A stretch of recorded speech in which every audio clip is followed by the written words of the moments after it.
this, I think the midnight tonight, there will be a huge game in my hometown. Actually, it's not my hometown, it's Australia. There is the Australia Tennis Open, the 2018, and one of the quarterfinal who advanced to the quarterfinal is from Korea. So he will compete with the Federer. So I'm not sure whether you like the tennis or not. So in my hometown Korea, the tennis is very popular because the one of the requirement of the building the apartment complex to have the sports personality. So most of them put the tennis court. So many of them play for for fun or leisure or the amateur, but not many the professional. So there has, I think, the most advanced player. I think the 20 years ago, the U.S. Open, I think the quarterfinal, I think even not semi-final. This guy is 20 years old only, and if you look at the top ranker of the tennis, I think the Federer is 38 and another, and he actually quit the injury the last game and is quite old. So not many the young player, which means nowadays the young people, they don't want to spend 5 hours the match game. Like the golf is 4 hours. So the playing is boring, but the tennis is one of the very high sports the professional match. So today there will be the big game, but there's I think the 3 a.m. Story of playing. So not sure like too much. Okay, so we are going to continue the chapter 2 operating system structure, then followed by the GCP lab. So today we are going to activate the GCP coupon, and also I'm going to introduce what is the cloud computing and what is the GCP, what kind of service you are able to use using your coupon. It doesn't matter for the operating system, the practice and the implementation, whether we use the GCP or the virtual machine or your local computer, but intentionally I force the student to use the GCP, the cloud computing service, to be familiar with. Otherwise, you will never use it. So you will find the ECA and the convenient way. But believe me, near soon, most of the computing environment will be quickly changing to the cloud computing, including any application service. So nowadays, a lot of the application service as a service. So like think about the payment. So a lot of donation side. So some of the keys even create a donation site, how can submit donate the money. So there's a PayPal, just one link. And there's the Google Pay or wallet, it's just a simple link. Such a payment as a service. So most of them are based on the RESTful API. So then we can save a lot of time to develop the new application or the new services. So it is worthwhile, I believe, to get familiar with the cloud computing environment. So throughout the semester, for our practice of the operating system, we will use the GCP, the compute engine is a virtual machine on the GCP. And also your programming, the assignment will be based on the GCP also. So which means the homework and the project should be running on your GCP, then the GAME will log on your system, then we'll check. So I know that some of you guys are familiar with the .NET environment or other. Also .NET application may be possible. So I will give more information about such a thing throughout the semester. But anyway, so please this semester in this class try to be familiar with such a cloud computing environment. That will be the good to do many other application and the implementation or the research on the computer science. So last class we talk about what is the main service or the structure of the operating system. Obviously the user interface is a very important part. Consists of, there are different types of the user interface, mainly two, the computer command line interface and the graphical user interface that we have seen. So then also the program execution, creating process is everything of the operating system. So conceptually, the main purpose of using the operating system is to use the hardware resource power, how we can use. So to use the computing resource power, we need to create a process. Who create the process? That's the operating system. So operating system is also, when we start up the operating system, it will create the first process, which is called the kernel. Then that kernel will create the children processes. Then that will be system processing. That system process will create another child process, and so on. So we call this kind of structure as a process tree. So operating system is the process tree. Except the first one is the kernel. There is no parent. As you know, the tree structure, the root does not have the parent. So because of the kernel is the little bit different from the other, but mostly we will learn in chapter 3 how to execute, how to manage such a process using the system library. So I think which is not here. Why is not here? Anyway, so then another part of the operating system is the operating system provide such a API. The application program interface is a system level API, which is called the system call. So when the operating system the design the entire structure and service, they need to define what kind of system library, system code they create and provide. So mostly 150 to 200, less than 300, the system library are provided by the operating system, but most of them are already standardized. So if you build your own operating system, I want to create a new operating system, probably you will follow the standard, which is called the POSIX standard. Today we are going to see the very brief history of the family tree of the operating system, especially the Unix and Linux system. Such a Unix and the Linux-based operating system is already standardized. So if you follow that standard, so you will provide how to read the data from the hard disk drive, how to write the data. The function should be implemented and provided by the system library. So that is another part of operating system. By the way, the kernel is, as I said, is different. Because we will see the details how to create the process later, program execution in chapter 3, but kernel is slightly different. So kernel is the first process, which means is a new process will create that one. The kernel process itself should be reside on the memory. So because of that, kernel will be compiled. Separated, there is a specific program. Depending on the operating system, it's a different the compiler. So it's a kind of build the kernel, the command. So we will see one of the example later. Then sometimes we call such a kernel as a virtual machine.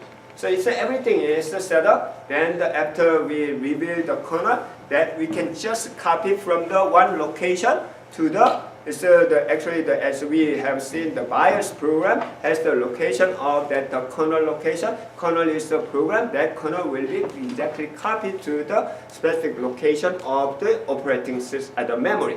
Okay, like when we create the virtual machine, so virtual machine is a specific area of memory will be reserved, then use it inside, just like that. So sometimes we call such a kernel as a virtual machine also.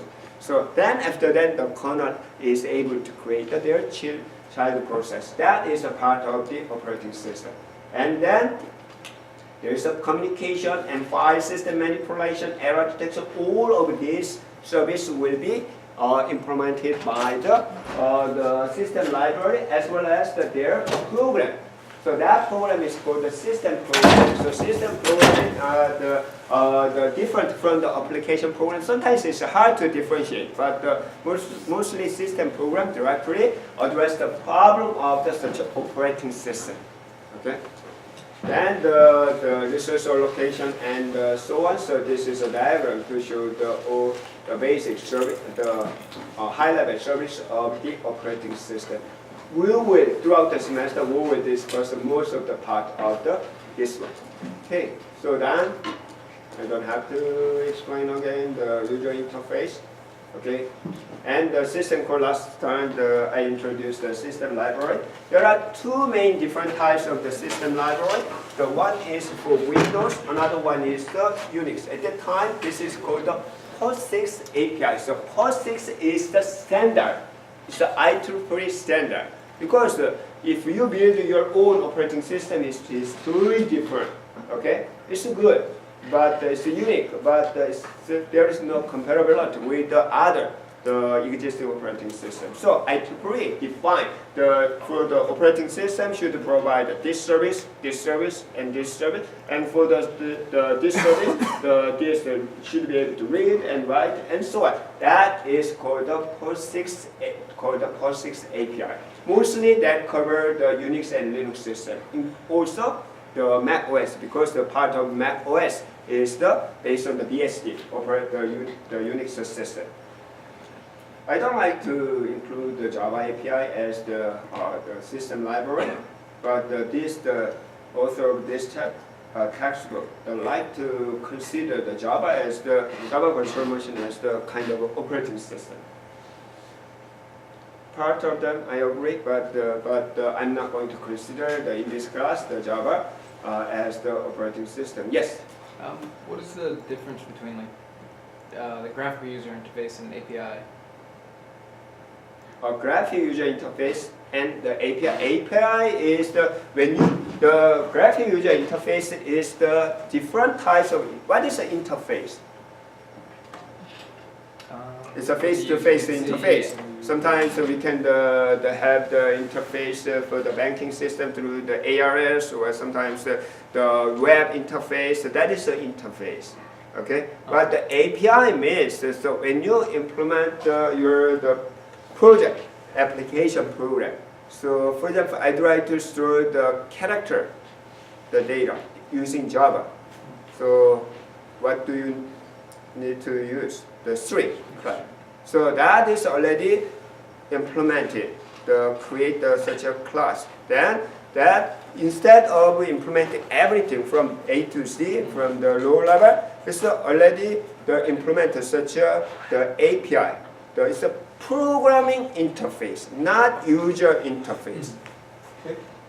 That is the API level. So Windows. So as you have used, many of you guys already use the Windows API. Sometimes it's called the Win32 API. Nowadays it's called the Windows API because it looks like the 32 means 32-bit. But nowadays it's a 64-bit. So now currently it's called the Windows API. So they are basic functionality, purpose, objectives are almost the same. So if you take a look at the comparison, this is for the POSIX API, the example of the CentOS. But there is the table like this one. So to create the POSIX API, to create the process, we can use the fork, exec, and the wait. But in the Windows, we can just use the create process. To read the file, so read the file. And very similar, okay? So not very similar, actually the same, but a different name. And because what we need from no matter what type of operating system we use, what we need is our need are the same. So because of that, so they have provided similar library, system library. So these are the different types of the system library. You don't have to memorize, but you should be able to know what kind of the system library are provided, and also how to search the manual. Best solution? Googling. Okay. If you are not connected, you can use in the exercise lab, we will show how to use the manual man page. So that is another way. So then you can do the program. So this slide shows how the system library is working from the viewer mode, the point of view. So this is the user mode. The user mode has the user, the logic, and the function, or the API provided by the programming. But in case that need the system core system library, so the mode will be process mode will be changed to the kernel, and then this kernel mode will actually execute the system library. Then to do that, they need to communicate the user mode and the kernel mode. There are different ways, like the parameter passing, or even we can use the register for the parameter or the return of the system library. Yes, I think we are going to continue from here today's lecture. So, example of the based on the basic architecture and structure or the service of the operating system. This is one of the simple example of the operating system, which is called the MS-DOS. It was the 1982, when I used the computer first time. It's a long time ago. So I'm not sure I mentioned suddenly my dad at the time purchased the computer. It's the 8-bit computer. It's the Apple computer. Was very expensive, and I guess my dad at the time worked for the bank, so one of his customers has a business about such a new technology, so he need to purchase the computer. But good news that by the way, that computer is do you know LG?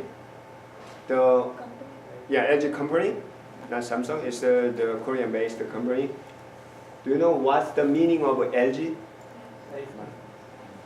Life is good? No, actually, there are two companies. They merged long time ago. One is the Lucky. Lucky is the company for the toothpaste, like such a thing. So what is that? It's mostly the Windex style, the kitchenware where the toothpaste is that is the Lucky, and another one is the Gold Star. Gold Star is basically what is that? The electronic company, like the TV or radio, the long time ago. And the interesting is the Lucky group is the family.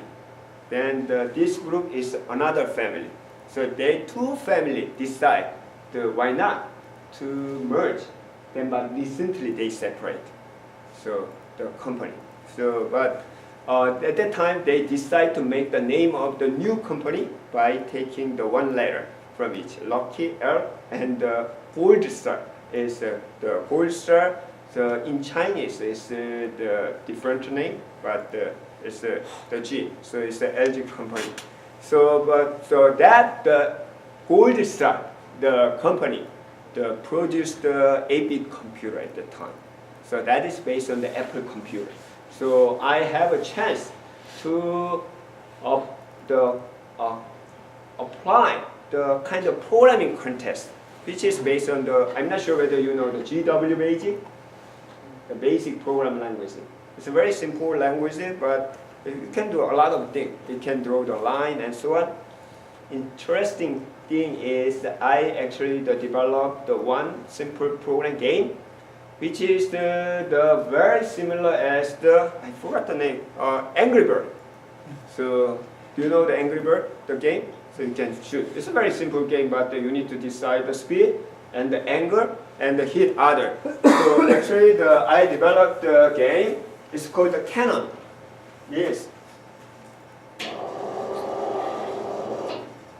So randomly create the obstacle like the mountain. So there is a cannon like this one. Then there's a target. So the user need to decide within the 5 or 10 seconds the angle and the speed. Then draw the curve, the quadratic curve. Then whether I can hit. If I cannot hit the first time, there are 2 or 3 chances. Then based on the accuracy and the trial, so the point, like this one. So I developed this program with the BASIC when I was really 13 years old. Then it's kind of the promotion too, because at that time nobody knows what is a personal computer. They even know that most of people do not know what is a computer. So they have the promotion like this one, and over this half of the price of the computer. So actually the contribute half of the price at the time with this one. Then at the time they have the also free coupon to attend the lecture for the computer and the basic stuff. Then the first lecture of that they teach the MS-DOS. So MS-DOS is the what? As you can see, if we cover the first three letters, is the operating system. It's the operating system. So when you learn the 30, 40 years ago the computer first time, you start from the how to copy, COPY command, and source and destination, and how to delete the file, DEL, file name. So I learned from the command. Actually, it's not command, it's the process. So create the process. So that means the MS-DOS is the operating system. It's a single process, single job process. Okay, which means so it has a kernel, it's the operating system. Then when you type the copy command, the copy is the program. Then when you type the run this one, and this process will be created. Based on the MS-DOS, it's a single user process, which means in the memory, the one process will be created. It's a very simple, you don't have to schedule because it's a single process operating system. This operating system can run only one process, one job at a time. But it doesn't matter in terms of the definition architecture of operating system. You can use the hardware resource and so on. So it's much more simpler. So that is the MS-DOS. Then Bill Gates used this MS-DOS from his garage to build the Windows system. Then on top of MS-DOS, because MS-DOS can do a lot of the things, basic things like the file manipulation and create the process and so on. So he didn't have to implement all the entire operating system that we discussed. Just adapt to MS-DOS, then decorate like Windows. Okay, Windows is not just the interface only, user interface. As we discussed, the graphical user interface is part of the operating system. Then by clicking, it can create the process also. Okay? Which means this is a Windows inside MS-DOS. How many operating systems? So two operating systems are running same time. Because of this one, it causes a lot of problems. So it looks like in one country there are two presidents or the two kings. So they cannot never be friendly each other, right? So they compete the same hardware resource, but the two operating system, it looks like the one from the user. So they can click this one. The behind a lot of the command or the service will be based on the MS-DOS. So it's a conflict many times because they are using the same. It's not like the virtual machine nowadays. Okay. So because of that, the Windows caused a lot of the synchronization issue or the unusual things that happen. Then later from the Windows 95, 98, finally the Microsoft took up the MS-DOS. So after that, the people like to use the command line interface even from the Windows. So then the plugin, the CMD that I mentioned. But CMD is not actually the operating system. It cannot create the process. Instead, just the same as the Windows, but instead of clicking, it's just typing the name of file. Okay? And the behind is the same thing. However, the main problem So the main interface of the Windows is based on the graphical user interface. Okay? But It's so convenient, but not very flexible, unlike the terminal. So which means there's no shell, the concept. If it looks like the similar or the same as the CMD, but CMD is not actually the interface of the terminal of the operating system. So as I introduced last time, finally Microsoft, because of that, not many developers, not many the intermediate level, advanced level of the computer use the Windows. Okay, the normal, the general, the purpose, the user, they like that because it's just Windows. Still, even I'm using, but the others not. So because of that, from the Windows 8 and the 10, they include the shell, of the shell interface of the operating system in the Windows. So that is the MS-DOS and the Unix, the Linux style. They support the multitasking, so which means we can create the number of the processes or number of jobs. Sometimes I'm going to say the process, sometimes the job, sometimes task. They are the same meaning. Okay? The program is slightly different. Program, what is the main difference? Different thing. Program and process. Program is, it's not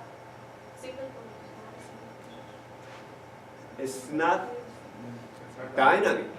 It's kind of the dead. It's not alive. Okay? It's just assembly code, instruction code. That is a program.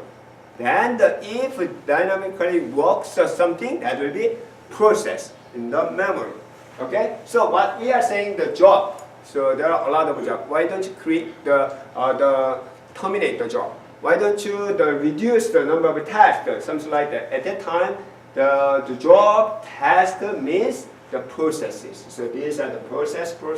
Multiple process will be created on top of the kernel. Nowadays, most of the Unix or Linux-based POSIX style support the multiple process, multitasking. Okay. We already talked about the application program and the system program. So it's not very clear what is clearly the application and the system programming, but mostly if the main purpose of the program is for user need, that is application program. Otherwise, the main purpose, objective of the program is to operating system, the purpose like the accessing or managing and so on. I think that everybody got the same code. This is the emergency or testing? Yes. It's a testing. Every beginning of semester is the checking. Please, if you got the phone call, please. It is saying something. It's a test of emergency notification. Probably there will be 1 or 2 times of the fire drill. Actually not drill, it's a malfunction will be happening. Okay, so system program, but it is true. Nowadays, a lot of companies are looking for the system programmer. Okay, means you need to know the hardware, and also you need to know the operating system, specifically the low level. It's not low level programming like the C or C++, the command line, the application programming, not the graphical user interface. Then unit that is the system programming. So if you are interested in the system programming, I think I have the link for you can find here.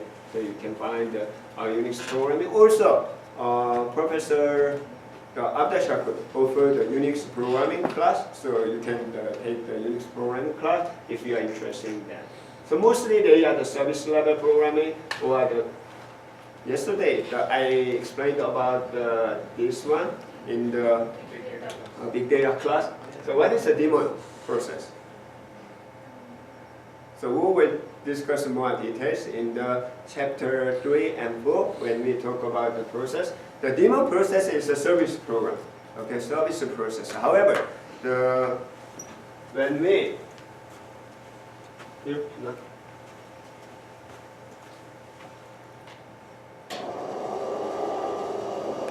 So when we have the process tree like this one, the kernel create several system process, and this one create another child process. Finally, we have the terminal like the bash shell.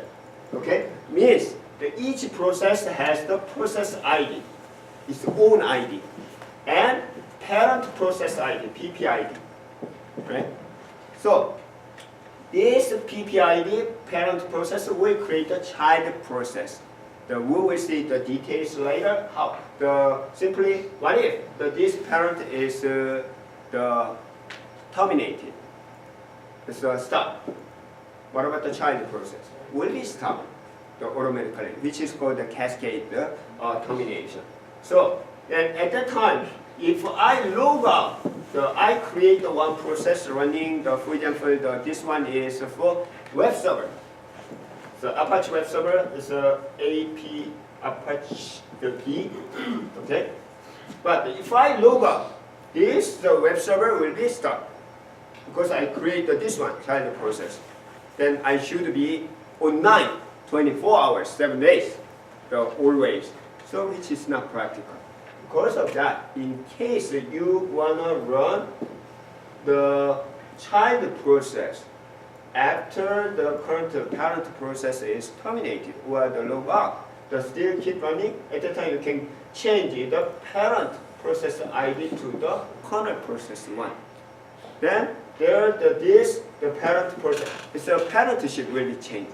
So even though I terminated and the logout, this will be running.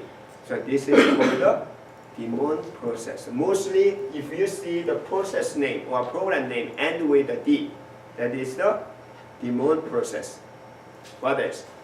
HTTP D, FTP D, SSH D, something D is represent the daemon process, which means it's a service process. This is called daemon process. It's a different from the background process. The next class, the next exercise lab, the first exercise lab, you will see the background process and the foreground process, but it's different from the background process. I will explain the details later. So that is the daemon process. Most of the such a system program, especially the service program, will be created by the format of the daemon process. Okay. I'm going to skip this part. So, what kind of program language we use to create the operating system? It was the low-level language, assembly language, a long time before. But nowadays, C or C++. It's 80%, believe it or not, 80% of the program language of the operating system is the high-level language, like the C, C++. And only the 20 to 30% are assembly languages, the low-level languages. And it's getting smaller and smaller. Even some of the operating system use a very high-level script language like the Perl. Actually, Perl is developed, created for administrator purpose. So one of the Unix administrator, I forgot the name of he created the Perl language for his own administrator job purpose to manage instead of creating the system programming using system library.